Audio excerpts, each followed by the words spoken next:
कारखाने बने और यूरिया का उत्पादन किया गया।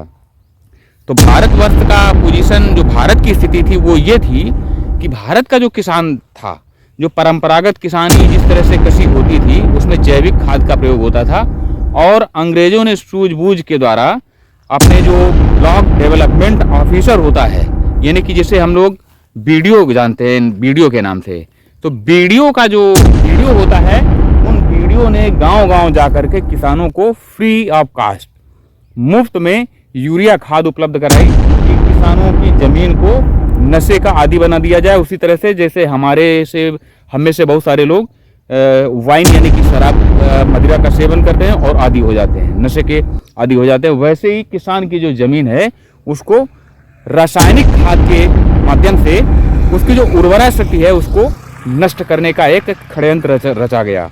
और आज जो पोजीशन हम देखते हैं कृषि की, उसमें जैविक खाद जो हमारी परंपरागत कृषि का एक अभिन्न अंग था वो प्रायः भूल गए किसान और ये खाद का यानी कि यूरिया का प्रयोग होने लगा। 5 वर्ष पहले जो आप कृषि करते थे और जो आपको आमदनी होती थी, तो 5 वर्ष के बाद में कुछ दुगनी हुई, ऐसा कुछ प्रतीत हुआ आपको? नहीं, आमदनी पैदावार में तो खैर कुछ बढ़ोतरी। बैठ जाइए भैया। पैदावार में तो खैर बढ़ोतरी हुई जी, लेकिन उस तरह का लाभ नहीं है जिस तरह से पैदावार, उस तरह से फायदा नहीं है। उस तरह से फायदा नहीं मिला जैसा किसान सरकार कह रही है कि दुगनी आय हो गई है, तो ऐसा कुछ भी नहीं है। नहीं, ये कुछ। नमस्कार दोस्तों, ये देखिए ये चाचा जी हैं और ये कानपुर नगर का ग्रामीण क्षेत्र है और कानपुर नगर का ग्रामीण क्षेत्र और जनपद कानपुर देहात का बॉर्डर ये सीमा है।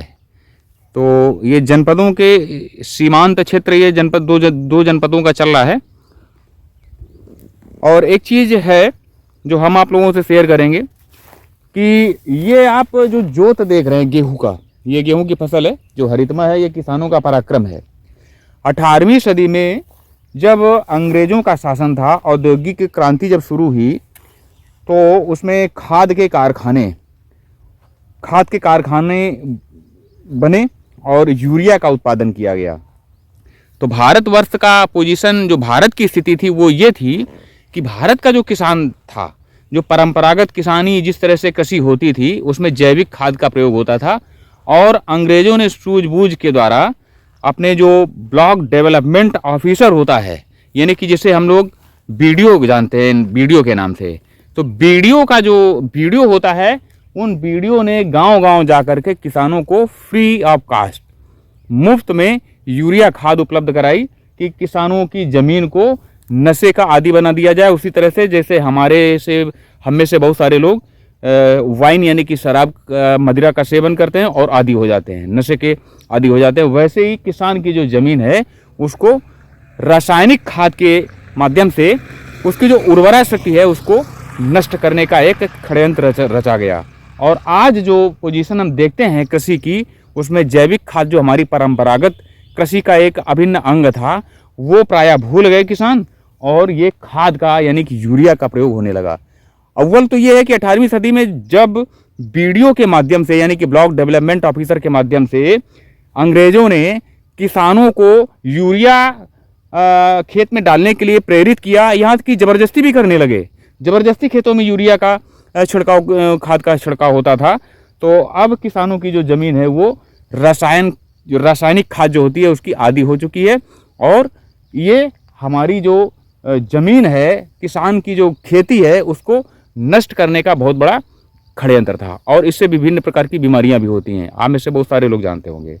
तो ये भी एक बहुत बड़ी साजिश थी किसानों के साथ में और आज तक जो कि निरंतर किसी न किसी रूप में हम सब देखते रहते हैं। तो ये वो किसान हैं जिनका कि 85% उत्तर प्रदेश के संदर्भों में 85% जो कृषि का अधिभार है वो ऐसे छोटे जोत वाले किसानों के कंधों पे कृषि की अर्थव्यवस्था निर्धारित रहती है, आधारित रहती है और सरकार और शासन में बैठने वाले जो लोग होते हैं वो क्या करते हैं, ये सर्वविदित है।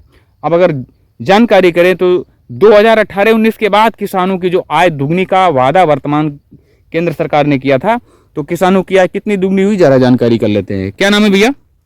हमारा नाम सुरेंद्र सिंह। जरा जोर से बोलिएगा। सुरेंद्र सिंह जी, सुरेंद्र सिंह। किस गांव में रहते हैं आप? दयालपुर में। दयालपुर में। कौन सा विकास खंड है आपका? ब्लॉक चौबेपुर। चौबेपुर है, कानपुर नगर। हाँ। तो आपकी कितनी जमीन है? जमीन करीब है 7 बीघा। 7 बीघा है। और बेटे कितने हैं? एक है। एक बेटा है। 7 बीघे के आप जोताहर के किसान हैं। हाँ। तो अच्छा एक चीज बताइए, जो 5 वर्ष पहले जो आप कृषि करते थे और जो आपको आमदनी होती थी, तो 5 वर्ष के बाद में कुछ दुगनी हुई, ऐसा कुछ प्रतीत हुआ आपको? नहीं, आमदनी पैदावार में तो खैर कुछ बढ़ोतरी बैठ हुई। जाइए, बैठ जाइए, बैठ जाइए भैया पैदावार में तो खैर बढ़ोतरी हुई जी। और लेकिन उस तरह का लाभ नहीं है, जिस तरह से पैदावार उस तरह से फायदा नहीं है। उस तरह से फायदा नहीं मिला जैसा किसान सरकार कह रही है कि दुगनी आय हो गई है, तो ऐसा कुछ भी नहीं है। नहीं, ये कुछ नहीं। ये चाचा सही कह रहे हैं? बिल्कुल सही है। और क्या कहेंगे किसानों की, अगर आपसे पूछा जाए कि 2 सबसे बड़ी समस्याएं क्या है, तो आप क्या कहेंगे? मतलब जो मेजर, जो बड़ी समस्याएं हैं, वो क्या कहेंगे आप किसानों की? ये समझ लीजिए जी कि जैसे हमने पैदावार तो अच्छा, लागत हमें मिली सब कुछ जी।